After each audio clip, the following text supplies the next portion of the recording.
Hello friends, welcome back. This is yours Mentors Academy. Today we are going to discuss regarding PAB news of August 3rd and 4th. Without wasting our time, we will start our discussion. First news వచ్చేసి president of India Draupadi Murmu గారు ఒడిస్సాలోని కటక్లో కృపాలి యూనివర్సిటీని inaugurate చేయడం జరిగింది. దానికి సంబంధించిన news first ఇది. Next ఈ కామన్వెల్త్ గేమ్స్కి సంబంధించి క్రీడలు అనేవి ముగిశాయి. Commonwealth games 2026 table of medals అనమాట. అంటే ఎవరికి ఎన్ని మెడల్స్ వచ్చాయి, ఇండియా యొక్క ప్లేస్ ఎంత, ఎగ్జామ్లో ఇది రావచ్చు మోస్ట్లీ. ఫస్ట్ కంట్రీ అంటే టాప్ ఈ మెడల్స్లో టాప్ ఉన్న కంట్రీ వచ్చేసి ఆస్ట్రేలియా. సెకండ్ ప్లేస్ వచ్చేసి ఇంగ్లాండ్, థర్డ్ వచ్చేసి కెనడా, ఫోర్త్ వచ్చేసి ఇండియా అండి. ఛాన్స్ ఫిఫ్త్ ప్లేస్ కూడా అడగవచ్చు స్కాట్లాండ్. రైట్. ఈవెంట్స్ ఎక్కడ జరుగుతున్నాయి అంటే స్కాట్లాండ్లోనే మోస్ట్లీ రావచ్చేమో. అంటే ఈవెంట్ జరుగుతున్నాయి కాబట్టి ఆ ప్లేస్ ఆతిథ్యం ఇచ్చిన దేశము పథకాల జాబితాలో ఏ స్థానంలో ఉంది అంటే ఫిఫ్త్ ప్లేస్. మరి ఈ మెడల్స్ని చూస్తే 158 మెడల్స్, 102 59 మెడల్స్, ఇండియాకి 39 మెడల్స్ రావడం జరిగింది. ఇది మనం గుర్తుపెట్టుకోవాలి. అట్లీస్ట్ ఈ 4 కంపల్సరీ అనమాట. ఫస్ట్ ఆస్ట్రేలియాకి ఎన్ని వచ్చాయి ఇది గుర్తుపెట్టుకోవాలి, ఇండియాకి ఎన్ని వచ్చాయి 39. ఓవరాల్గా ఇండియాకి ఎన్ని వచ్చాయి మొత్తం అని అంటే 13 gold, 17 silver, 9 bronze. 13, 17, 9 gold, silver, bronze. ఇది అనమాట సీక్వెన్స్. దీనికి సంబంధించి మళ్ళీ ఒక చిన్న న్యూస్ ఏంటంటే భారతదేశం ఇండియా ఇప్పటి వరకు కామన్వెల్త్ గేమ్స్ ఎప్పుడు హోస్ట్ చేసింది అంటే ఆతిథ్యం ఇచ్చిందనంటే 2010లో ఇండియా ఈ కామన్వెల్త్ గేమ్స్ని నిర్వహించింది. రైట్. మళ్ళీ ఎప్పుడు అని అంటే 2030, ప్రజెంట్ 2026 4 ఇయర్స్కి జరుగుతాయి వాటికి మళ్ళీ 2030లో ఇండియాకి హోస్ట్ చేసే అవకాశం లభించింది. అంటే భారత్ దీనికి ఆతిథ్యం ఇచ్చేందుకు అవకాశం అనేది లభించింది. రైట్. అక్కడ గుజరాత్ అహ్మదాబాద్కి అవకాశం అనేది లభించింది. కంపల్సరీ క్వశ్చన్ అంటే 2030 నాటికి 2030లో కామన్వెల్త్ గేమ్స్ వేదిక భారత్ కానున్నది. రైట్. ఈ కామన్వెల్త్ గేమ్స్కి సంబంధించి ఇవన్నమాట. నెక్స్ట్ న్యూస్ వచ్చేసి సోనేపూర్ బజారీ ఇదేంటి అని అంటే ఓపెన్ కాస్ట్ మైనింగ్ బొగ్గుకు సంబంధించి కొత్తగా ప్రారంభమైంది. ఇది ఎక్కడ అని అంటే రాణిగంజ్, సికింద్రాబాద్ కాదు, వెస్ట్ బెంగాల్. ఇక్కడ కొత్తగా బొగ్గు గనులు ఉన్నాయి. దానికి సంబంధించి ఓపెన్ కాస్ట్ ప్రక్రియ అనేది ప్రారంభమైంది. అది అందుకే న్యూస్లో ఉన్నది, ప్రెస్ పిఐబిలో న్యూస్గా ఉన్నది. నెక్స్ట్ న్యూస్ వచ్చేసి జ్ఞాన్ భారతం మిషన్.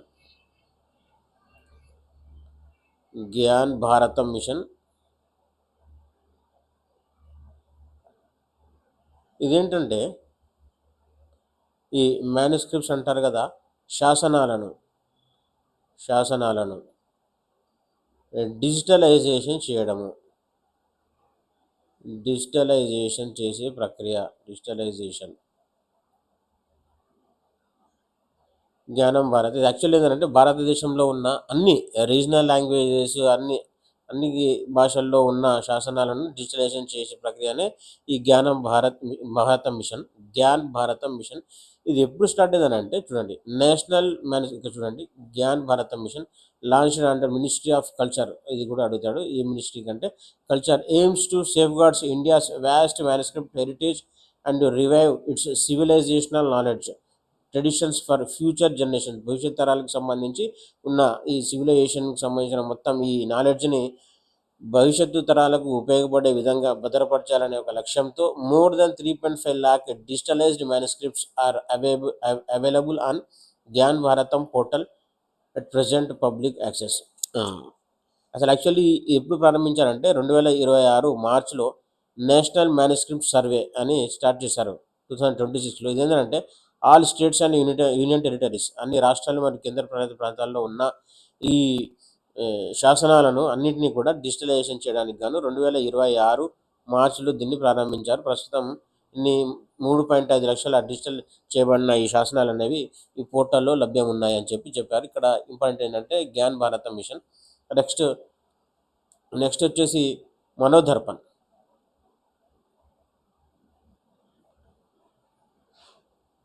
మనోదర్పణ్ ఇదేంటి అంటే ఇది సైకలాజికల్కి సంబంధించింది. మానసికంగా విద్యార్థుల్లో చూడండి, మినిస్ట్రీ ఆఫ్ ఎడ్యుకేషన్ అంటే విద్యాశాఖ, కేంద్ర విద్యాశాఖ విద్యాశాఖ మంత్రిత్వ శాఖ ప్రారంభించింది. ఏంటంటే covers a wide range of activities to provide psychological support. మానసికంగా ఒక సపోర్ట్ని ఎవరికి? Students, teachers and families for mental and emotional well being such as national toll free help line to provide guidance to callers through trained counselor, live interactive sessions, Sahayog and webinars Paricharcha that are organized regularly to create awareness about the importance of mental health among all stakeholders, students in the states and the విద్యార్థులు మరియు ఉపాధ్యాయులు, కుటుంబ సభ్యులు వీళ్ళందరికీ కూడా ఈ మానసిక ఆరోగ్యానికి సంబంధించి ఒక సపోర్టివ్ను, వాళ్ళకి సంబంధించిన క్వశ్చన్స్ లైవ్ సెషన్స్ ద్వారా కానీ, ఇంటరాక్టివ్ సెషన్స్ ద్వారా కానీ, వెబినార్స్ ద్వారా వాళ్ళకి ఉన్న డౌట్స్ని తొలగించి మానసికంగా వాళ్ళని ఇంకా బలంగా ఉంచేందుకు, మానసికంగా దృఢంగా ఉండేందుకు ప్రారంభించిన కార్యక్రమమే ఈ మనోదర్పణ్ కేంద్ర విద్యాశాఖ మంత్రిత్వ శాఖ ప్రారంభించింది. Right. Next green credit programme. Environmental science ఉంది కదా, అందులో ఇది ఇంపార్టెంట్. గ్రీన్ క్రెడిట్ ప్రోగ్రామ్ ఇది యాక్చువల్లీ ఏంటంటే మిషన్ లైఫ్ ఉన్నది కదా, పిఎం మోడీ గారు కాప్ సదస్సులో మిషన్ లైఫ్కి పిలుపునిచ్చారు. ఇదేంటంటే లైఫ్ స్టైల్ ఫర్ ఎన్విరాన్మెంట్, పర్యావరణానికి అనుగుణంగా మన యొక్క జీవన శైలిని మార్చుకోవడమే ఈ మిషన్ లైఫ్ అన్నమాట. ఈ గ్రీన్ క్రెడిట్ ప్రోగ్రామ్ అంటే is an initiative mechanism to incentivize environmentally positive actions and to promote the objectives. ఏ సంస్థ కానీ, ఏ ఆర్గనైజేషన్ కానీ, ఏ కంపెనీ కానీ ఈ ఎన్విరాన్మెంటల్కి సంబంధించిన సంరక్షణ చర్యలు చేపడుతున్నట్టయితే వాళ్ళకి ఈ ఎట్లా కొన్ని రకాల బెనిఫిట్స్ ఇచ్చే కార్యక్రమమే ఈ గ్రీన్ క్రెడిట్ ప్రోగ్రామ్. వాళ్ళకి సంబంధించిన ట్యాక్స్ రెడ్యూస్ చేయడం కానీ, సబ్సిడీస్ ఇవ్వడం కానీ, ఇవన్నీ కూడా ఇందులో ఉంటాయి. అలాంటి కార్యక్రమమే ఈ గ్రీన్ క్రెడిట్ ప్రోగ్రామ్. మిషన్ లైఫ్లో భాగంగా పర్యావరణ సంరక్షణ చేపట్టే సంస్థలకు ఇచ్చే కొన్ని వెసులుబాటే ఈ గ్రీన్ క్రెడిట్ ప్రోగ్రామ్ అన్నమాట. రైట్. నెక్స్ట్ వచ్చేసి చూడండి, ఇప్పుడు the central government has notified green credit programme. Green credit programme ఎప్పుడు స్టార్ట్ చేశారంటే 2023లో దీన్ని స్టార్ట్ చేశారు. Based under the environmental protection act. 1986 పర్యావరణ పరిరక్షణ చట్టంలో భాగంగా 2023లో ఈ గ్రీన్ క్రెడిట్ ప్రోగ్రామ్ను కేంద్ర ప్రభుత్వం ప్రారంభించింది. Right. To encourage voluntary environmental positive actions resulting in issuance of green credits under the green credit program, the modality for the tree plantation and eco restoration of degraded forest lands ఇవన్నీ సంబంధించి అంటే green credit ప్రోగ్రామ్కి సంబంధించిన కార్యక్రమాలు చేయడం, వీటన్నిటికి సంబంధించింది ఇది. రైట్. నెక్స్ట్ వచ్చేసి India achieves near universal banking coverage. అందరికీ కూడా బ్యాంకింగ్ కవరేజ్ ఉందని చెప్తున్నారు. With 99.92 inhabited villages now served by banking outlets. అన్ని బ్యాంకుల్లో కూడా దాదాపు అన్ని గ్రామాలలో 99.92% ఈ బ్యాంకింగ్ అవుట్లెట్స్ ఉన్నాయని చెప్తున్నారు. Robust infrastructure of over 1.81 lakh bank branches ఉన్నాయి. 17.36 lakh business correspondents and 1.65 IPPB Indian post payment bank centres ఉన్నాయి అని చెప్తున్నారు. అంటే మొత్తంగా డిజిటలైజేషన్ అయ్యింది అనే దానికి సంబంధించిన న్యూస్ అన్నమాట ఇది. ఇక్కడ పిఎంజేడే ప్రధానమంత్రి బ్యాంకింగ్ సంబంధించి అందరికీ ఫ్రీగా అకౌంట్ ఇచ్చే స్కీమ్ ఉంటుంది కదా, దానికి సంబంధించి మొత్తం 58.77 కోట్ల మందికి పిఎంజేజేవై ద్వారా అకౌంట్స్ అనేది ఓపెన్ చేయడం జరిగింది. తద్వారా ఇంత వాళ్ళ బ్యాలెన్స్ ఉన్నదని చెప్పి.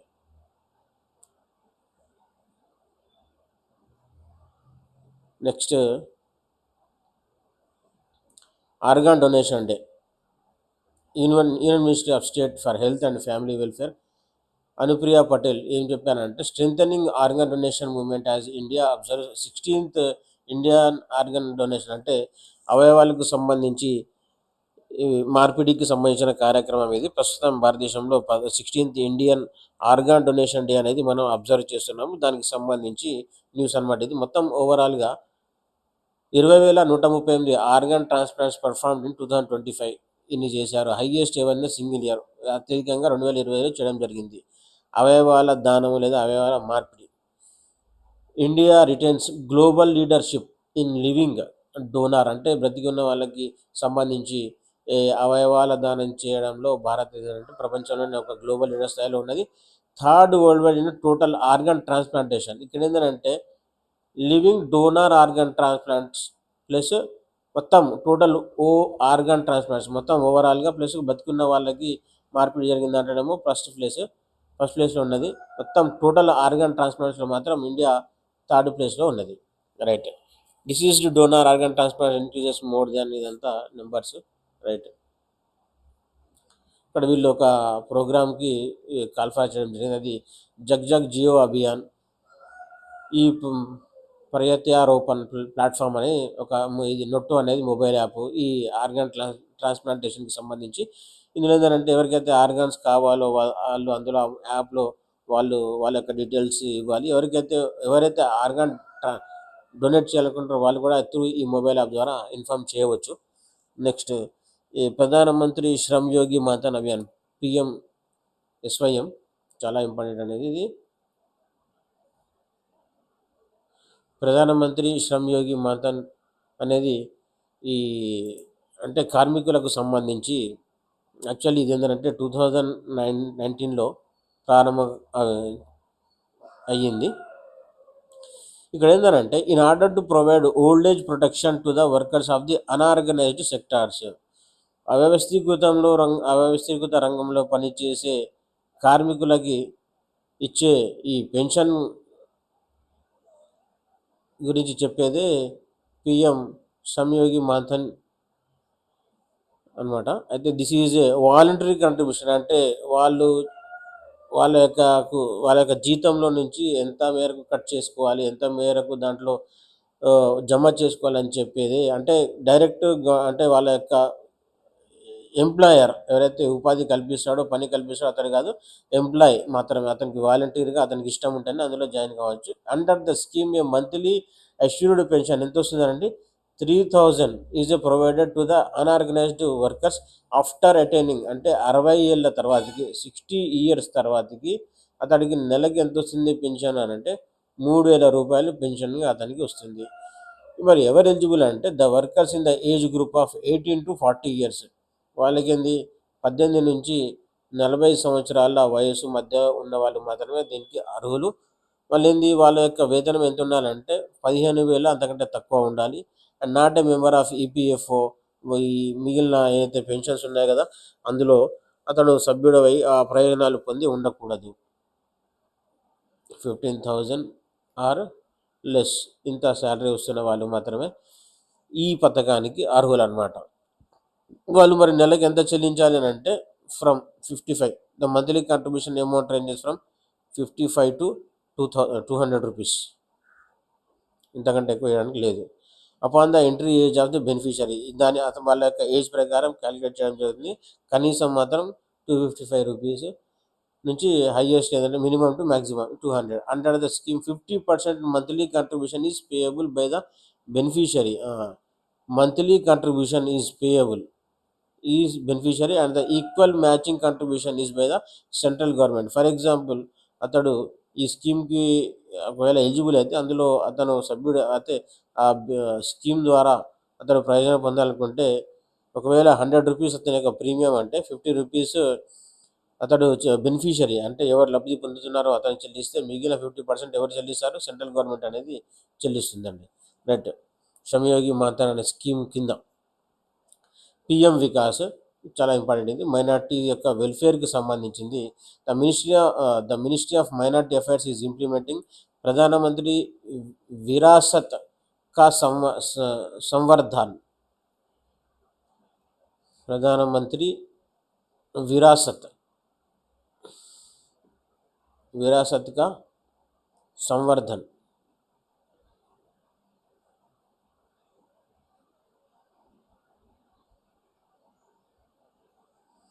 రైట్. ఇది దేనికి సంబంధించింది అని అంటే మైనారిటీల యొక్క పురోగతికి సంబంధించి socio economic. The scheme is to improve the socio economic and educational status of the 6 notified minority communities across the India. Total భారతదేశంలో ఎన్ని మైనారిటీ వర్గాలు ఉన్నాయి, ఎన్ని రకాలు గుర్తించారంటే 6 వర్గాలకు సంబంధించిన వారిని మైనారిటీలుగా గుర్తించడం జరిగింది. వాళ్ళ యొక్క సామాజిక, ఆర్థిక, సోషియో ఎకనామిక్ అండ్ ఎడ్యుకేషనల్ స్టేటస్కి సంబంధించి పురోగతిని సాధించాలి, ఇంప్రూవ్ చేయాలన్నమాట. దానికి సంబంధించిన స్కీమే ఈ PM Vikas. PM Vikas scheme is central sector scheme.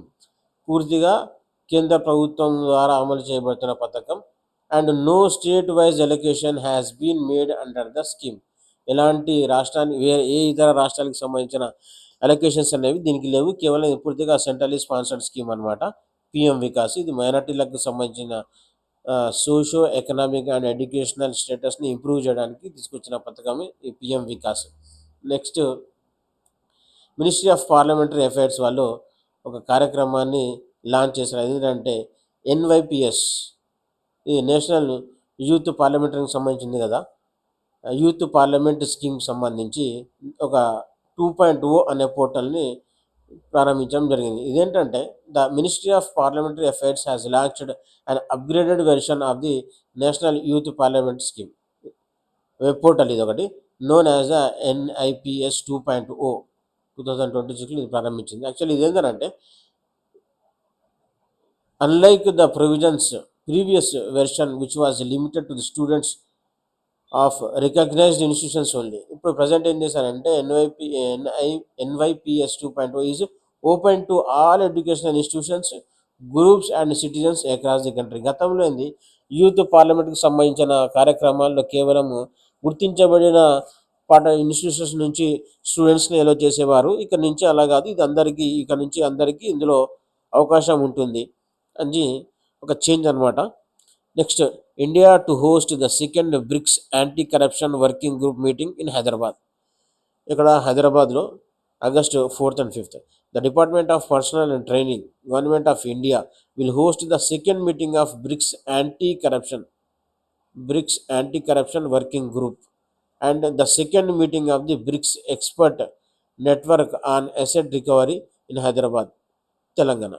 August 4th and 5thకి ఈ రెండవ సదస్సుని హైదరాబాద్ హోస్ట్ చేయనున్నది, ఆతిథ్యం ఇవ్వనున్నది. ఇదండి పిఏబి న్యూస్కి సంబంధించిన August 3rd and 4th. Next వీడియోలో 4th ఆగస్ట్కి సంబంధించి, ఇందులో ఏంటంటే మొత్తం 4th ఆగస్ట్కి సంబంధించిన న్యూస్ అనేది కవర్ కాలేదు. నెక్స్ట్ వీడియోలో రిమైనింగ్ టాపిక్స్ మనం ఇందులో కవర్ చేద్దాం. రైట్ అండి. Thank you for watching.